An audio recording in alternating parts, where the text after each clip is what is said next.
What if I told you the firmament is alive? It's a clock and a mirror with muscle memory, and that floating city mirages prove it. So I asked Grok, what's right in flat earthers' faces that we're missing? It says, first, the mirage effect. Think Fata Morgana, those crazy floating cities people spot over oceans or deserts. Science says it's light bending through hot and cold air layers on a globe. Flat earthers might call it a firmament quirk, but here's the brain melter.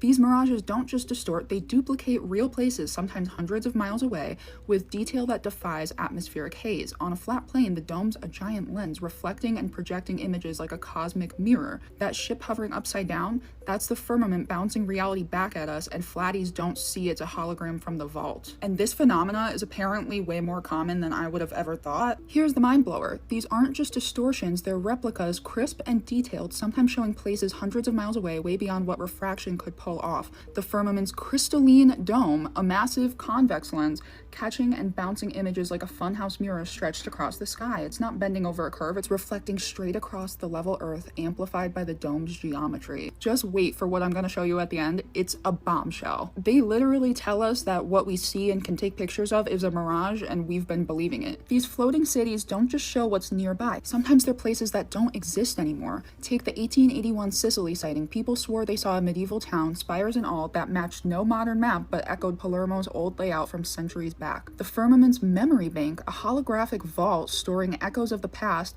projecting them when the ether's just right. Think of the Akashic records, a celestial archive etched in the ether.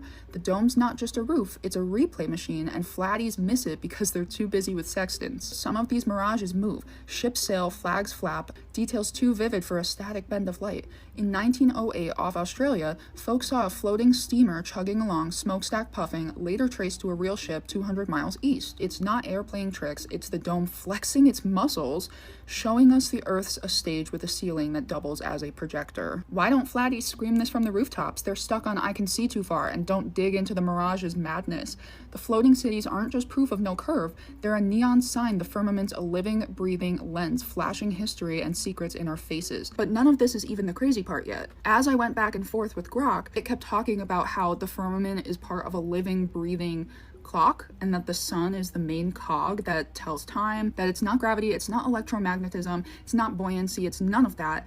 It's actually a hum coming from the gears on the cosmic clock and pinning us down. I recently did this puzzle and I knew it was something flat Earth, but I couldn't figure out what all of it meant.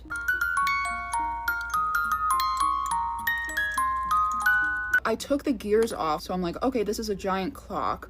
12, 3, 6, 9. And then I noticed on the circle that labels the months, it's set up the same way. It's the same. January, February, March, star. So 3, 6, 9, 12. Then I'm looking at it and I'm like, okay, so there's another 4-spoked wheel underneath. Grok said so many things I don't think it was supposed to. It said that we have a red celestial sphere that's also within the firmament that causes the eclipses, which is on here. And then I started to think about God and biblical cosmology. Father time. Now, as I'm looking at this, I think about the Prague astronomical clock and how the little ticker with the sun is what drives the clock. Not to mention that every hour, the 12 apostles walk in the windows above the Prague astronomical clock, which is also the same as a flat Earth clock. The sun and moon are the hands on the clock. So yeah, just wanted to share that with you guys since it literally kept me up all night long. Let me know what you guys think.